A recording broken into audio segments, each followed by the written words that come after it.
उमेदवारांना AB form दिला जातो, दोघांना एबी फॉर्म मिळणं आणि जिल्हाध्यक्षांनी ज्याला नकार दिला होता, म्हणजे ज्यांचं पत्र रद्द करण्यासाठी सांगितलं होतं, वेळेच्या कारणामुळे त्यांचाच अर्ज जो आहे तो स्वीकारला गेला, बाकीच्यांचे जे आहेत ते अर्ज नाही. जिल्हाध्यक्षांनी जे सांगितलं तेच घडलेलं आहे, त्यामुळे तुम्हाला फार चिंता करायचं काय काम आहे. महापालिकेचा गटनेता कधी निवडला जाणार आणि पुण्यामध्ये कधी? कारण का मुंबईमध्ये गटनेता निवडल्यामुळे महापौर निवडीवर लांबणीवर पडले. काय म्हणलं मुंबईचं काय म्हणलं? मुंबईत गटनेता निवड केल्यामुळे महापौर पदाची निवड लांबणीवर पडली. सोलापूरचा गटनेता कधी निवडला जाणार आणि काय नाव वगैरे निश्चित झाले? सोलापूरच्या गटनेता निवडीची प्रक्रिया चालू आहे. सोलापूर शहराचा गटनेता लवकरच निवडला जाईल, त्यामुळं कुठलीही महापौर निवडीची प्रक्रिया लांबणार नाही. जे टाइमलाईन निवडणूक आयोग ठरवून देईल महापौर निवडीचं, त्या टाइमलाईनमध्ये महापौर निवड होईल आणि सोलापूर शहराला एक चांगला महापौर देण्याचा प्रयत्न आम्ही सगळेजण करू. आमच्याकडे खूप चेहरे आहेत की ज्यांच्यामध्ये प्रचंड क्षमता काम करण्याची आहे आणि तो आमच्या पुढं आव्हान आहे की यातल्या एका मजबूत चेहऱ्याला या शहराचं नेतृत्व करण्याची संधी द्या. संजय राऊत असं म्हणतात की दोन्ही राष्ट्रवादी आहेत ते एकत्र येतील आणि शरद पवार अजित पवारांचं परत महाविकास आघाडीत येईल, असं संजय राऊत म्हणतात.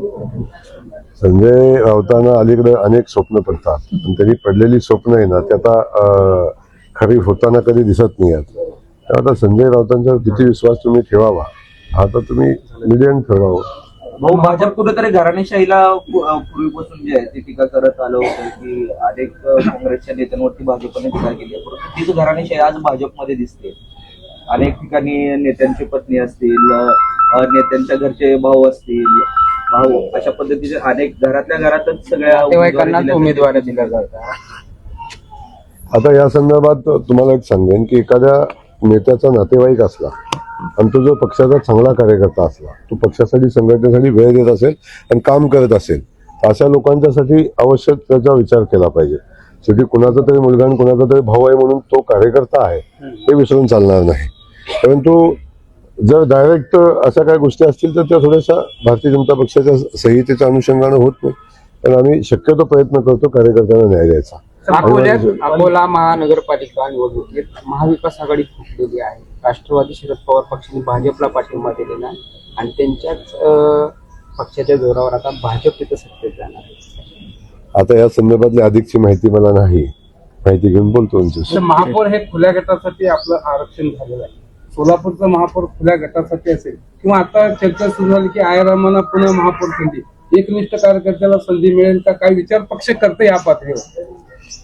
काय झालंय तुम्हा पत्रकार बंधूंना एक असं झालंय आयाराम गयाराम. आता आपण एक गोष्ट लक्षात घेतली पाहिजे, जेव्हा भारतीय जनता पक्षाचं सदस्यत्व स्वीकारलं, भारतीय जनता पक्षाची उमेदवारी स्वीकारली, भारतीय जनता पक्षाच्या तिकिटावर निवडून आला, तर अशा लोकांच्याबद्दल थोडं अदबीनं बोललं पाहिजे. आपण प्रत्येक वेळी आपण अशा पद्धतीची भाषा वापरणं योग्य नाही. त्यामुळे माझी आपल्याला विनंती आहे की आपण सगळ्यांनी एक भाजप म्हणून आता काम केलं पाहिजे आणि आपण सुद्धा प्रश्न विचारताना थोडंसं